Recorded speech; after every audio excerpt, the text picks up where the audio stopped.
செயல்படுவது. கடவுளுடைய மக்களை வழிநடத்தும் மேய்ப்பர்களுக்கு எதிராக செயல்படுவது. இந்த நான் பழமைவாதி அல்ல அப்படின்னு சொல்லிக் கொள்ளக்கூடிய குருக்கள், மேய்ப்பர்கள். ஏன்னா பழமைவாதம் பேசக்கூடியவர்கள் என்று இவர்கள் முத்திரையிடுகிறார்கள் அல்லவா, அவர்கள்தான் கடவுளின் மக்களை வழிநடத்தும் மேய்ப்பர்கள் என்ற தகுதி பெறுகிறார்கள். அவர்களுக்கு எதிராக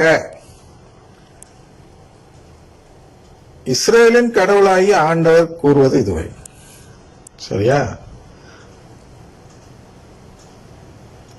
அப்ப இவர்களுக்கு எதிராக பேசக்கூடியவர்கள், இவர்களுக்கு உண்மையிலேயே வழி நடத்தக்கூடியவர்களுக்கு எதிராக செயல்படக்கூடிய நபர்கள் இந்த சாபத்தை பெறுகிறார்கள் என்று நாம் புரிந்து கொள்ள வேண்டும். அதான் அந்த போலி குருக்கள் அப்படிங்கறத அவர் இயேசு இப்படி சொல்றார். கடவுள் போலி குருக்களை தான் வர்ணித்து சொல்கிறார்.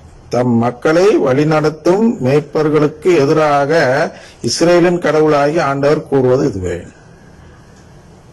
போலி குருக்களுக்கு எதிராக இஸ்ரேலின் கடவுளாகி ஆண்டவர் கூறுவது இதுவே அப்படின்னு சொல்லிட்டு என்ன சொல்றார், நீங்கள் என் மந்தையை சிதறடித்து விட்டீர்கள். பாருங்க, சிதறடித்தல் இப்பதான வழக்கம் சொன்ன அல்லவா, சிதறடித்தல் நம்பிக்கை இழந்துவிட செய்தீர்கள், அதனை துரத்தி அடித்தீர்கள். மந்தைய துரத்தி அடிக்கிறது அப்படின்னா விரட்டி விடுறது அல்லவா. அப்ப யாராவது பெந்தகோஸ்து பாட்டு பாடும்போது, அருங்குடை இயக்கம் பாடல் பாடும் பொழுது அல்லது பிரைஸ் தி லார்ட் சொல்லும் பொழுதோ, அந்த திருப்பலியிலிருந்து யாராவது எழுந்து போய்விடுவார்கள் என்றால், அந்த வழிபாட்டு நிகழ்ச்சியிலிருந்து யாராவது வெளியேறி விடுவார்கள் என்றால், அந்த வெளியேறுவோர் தான் கடவுளின் மேய்ச்சலுக்கு உட்பட்ட ஆட்கள். அவர்கள் தேடி வந்தது நற்கருணையை. ஆனால் அங்கே நற்கருணை நம்பிக்கை தருவதற்கு பதிலாக ஊனியல்பு நம்பிக்கை தருகிறார்கள் என்று தெரிந்ததும் அந்த ஆடுகள் வெளியேறுவது என்பது துரத்தி அடிக்கப்படும் செயல்.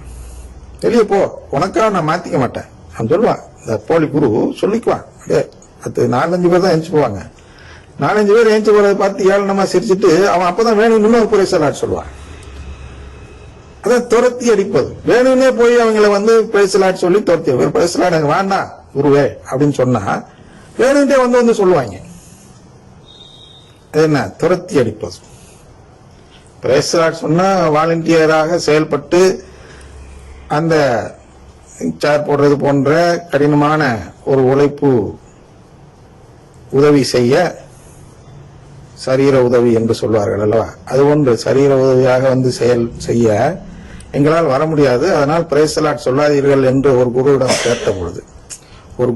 கேட்ட பொழுது அவர் அந்த சேர் போடும் நிகழ்ச்சியில் ஈடுபட்டு கொண்டிருப்பவர்களிடம் தேடி வேற ஒன்றும் வரல, சேர் போட வரத்தவங்க வரமாட்டாங்க, இந்த குரூப் மட்டும் தான் வரும். பழமைவாதம் என்று சொல்லக்கூடிய நற்கருணை நம்பிக்கை உள்ள குருக்கள் நம் குடும்ப நிகழ்ச்சிக்கு நாம் தான் சேர் எல்லாம் போடணும், கஷ்டப்படணும் அப்படின்னு சொல்லி வாலண்டியராக செயல்பட்டு கொண்டிருக்கக்கூடிய நிலையில் அந்த குரு தேடி தனியா தனியா போறவர், 100 மீட்டருக்கு அந்தண்ட போறவர், இவங்க சேர் போடுறாங்க, இவங்களுக்கு பிரைஸ் தி லார்ட் சொன்னா பிடிக்காதுன்னு தெரிஞ்சு தேடி கிட்ட பிரைஸ் தி லார்ட்னு சொல்றார். உடனே அவர்கள் விட்டு ஓடி விட்டார்கள். ஏன்? இவர் துரத்தி அடிக்கிறார். துரத்தி அடிச்சா ஓடதான் முடியும், மேய்ப்பண்ண திருப்பி அடிக்க முடியும். அதான் இங்க சொல்றாரு பாருங்க. இதெல்லாம் அந்த காலத்திலே எழுதி வச்சுட்டாங்க. இன்னைக்கு நடக்கிறதுல நீ நடக்க போற எல்லாமே இது போன்று திமிர் பிடித்தவர்கள். வேற மாதிரி சொல்றார் கடவுள். திமிர் பிடிச்ச இந்த குருக்களுக்கு தான் எப்படி சொல்றார் என்றால், என் மேய்ச்சலுக்கு உட்பட்ட ஆடுகளை அழித்து சிதறடிக்கும் மேய்ப்பர்கள். இதான் வந்தால் நற்கருணையுடைய ஆடுகளாக போய் செயல்படக்கூடிய நபர்களை அடித்து அழித்து சிதறடிக்க முயற்சி செய்யும் விதத்தில் கிட்ட போய் பிரைஸ் தி லார்ட் சொல்லி விரட்டி விடுகிறார். அதான் இங்க சொல்றார், நீங்கள் என் மந்தையை சிதறடித்து விட்டீர்கள், அதனை துரத்தி அடித்தீர்கள். அடுத்தது, அதனை பராமரிக்கவில்லை.